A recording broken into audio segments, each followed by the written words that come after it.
Imagine a technology that just works Mm. everywhere. I mean, the hardware is beaming a signal down from orbit right now as we speak. Mm-hmm.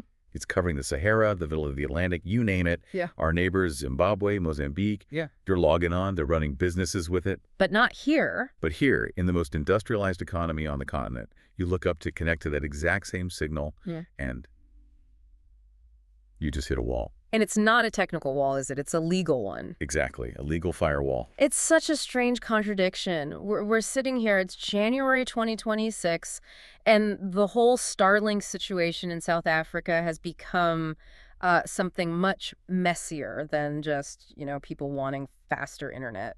It's a full-blown regulatory crisis now. It really is. And it's become this high-stakes standoff. You've got Elon Musk on one side, probably the most famous or infamous South African export, saying he's being blocked by discriminatory laws.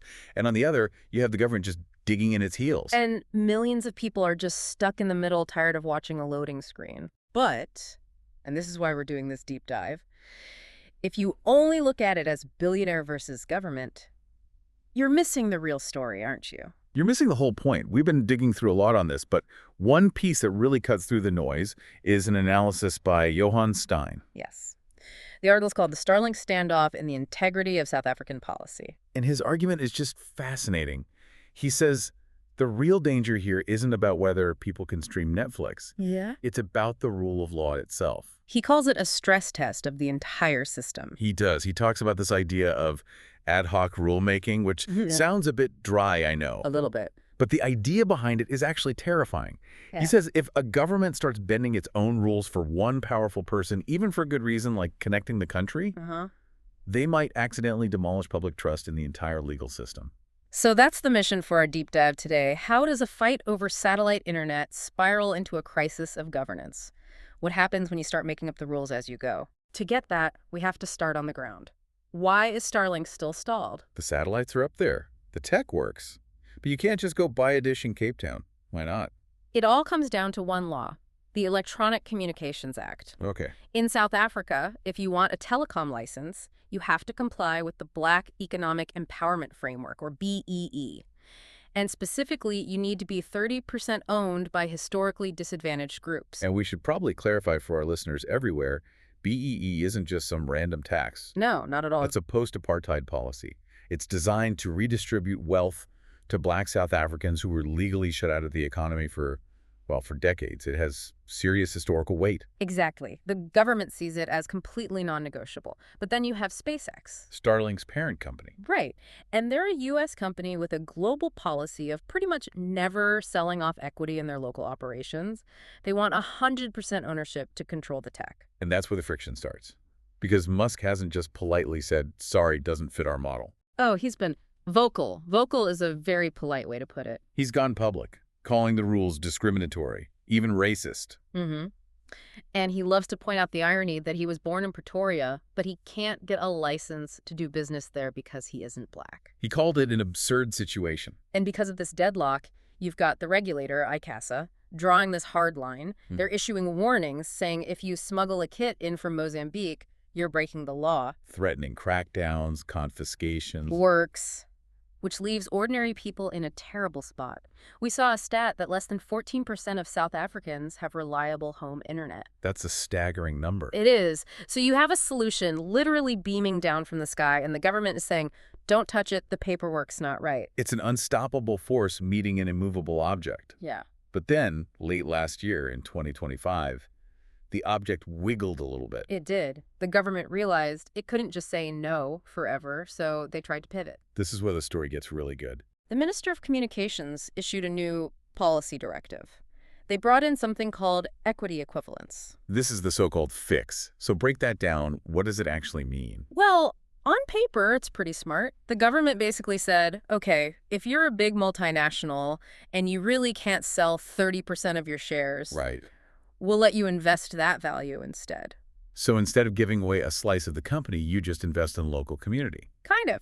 You participate in an equity equivalent investment program. You put money into skills training, you build infrastructure for rural schools, that sort of thing. As long as the value of your investment matches what that 30% stake would have been worth. Exactly. That sounds pretty pragmatic. It keeps the spirit of empowerment, but doesn't force a company like SpaceX to break its own model. A win-win, you'd think. Problem solved. But it wasn't. Not even close. And this is where Johan Steyn's analysis really comes into focus. He argues that because of how and when this was done, it didn't solve the problem. It just lit a political fire. He calls it political theater. Yes.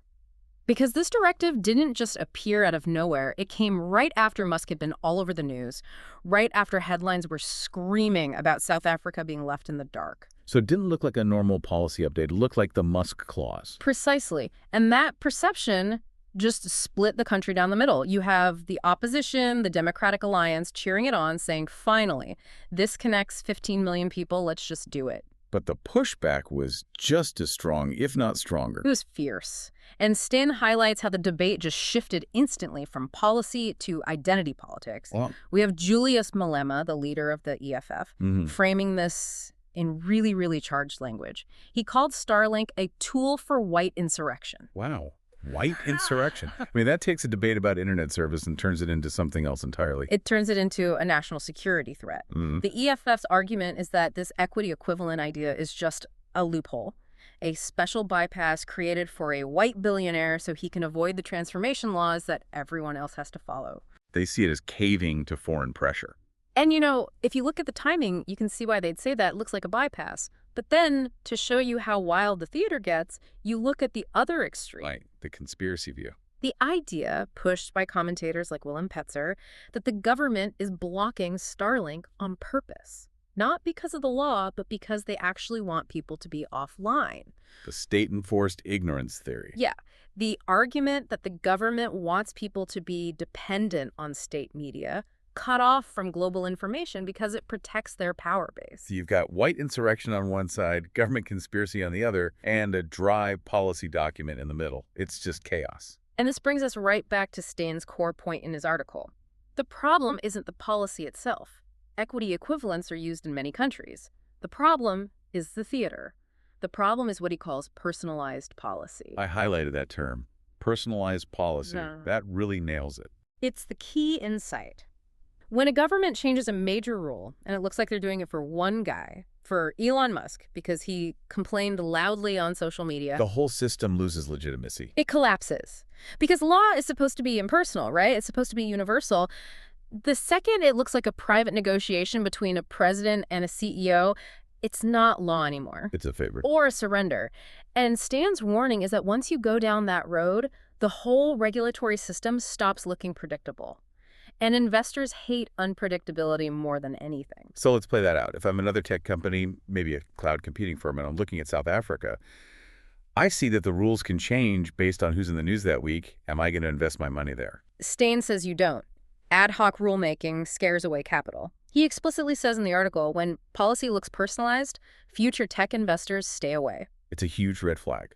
It signals that the country is run by influence, not by law. Exactly. And it also erodes trust with your own citizens. Steyn makes this great point that even if the reform is a good idea, the way it was done makes it look suspicious. It feeds that bypass narrative that the EFF is pushing. Right. If this equity equivalent thing had been introduced quietly 5 years ago as just a general update for all multinationals... Nobody would have cared. It would have been a boring Tuesday. A boring Tuesday. But because it happened right in the middle of this huge public fight, it looks like a workaround. It makes the system look weak, like the rules are just suggestions if you're rich enough to complain. So, okay, we've got a stalled service, a massive political fight, and a regulatory system that looks shaky. Is there a way out of this mess? Well, Steyn doesn't just diagnose the problem, he offers a prescription. He lays out 3 specific solutions, and they're really practical. All right, let's hear them. The first one is generalize the mechanism. This is key. If you're going to use equity equivalence, it can't be the Starlink rule. It has to be a clear, sector-wide policy that applies to everyone. So you write down the terms. What counts as an investment? Training engineers, building a school, laying fiber. Exactly. What are the audited obligations? What are the penalties if you don't deliver? You make it boring. You make it bureaucratic. You apply it to Google, to Amazon, to everyone. You take away the suspicion that it's a special deal for one person. It's just the law. It restores the blindness of the law. It stops being about Musk and starts being about industrial policy. Okay, that makes sense. His second solution is about the regulator. ICASA. He calls for speed and transparency. Right. This is about ending the limbo. Right now, you have ICASA warning people that using Starlink is illegal, but the actual licensing process is a total black box. No one knows if or when it will be approved. And it feels like the government is being a gatekeeper, not a facilitator. And that traps citizens. It makes normal people feel like criminals just for trying to get online.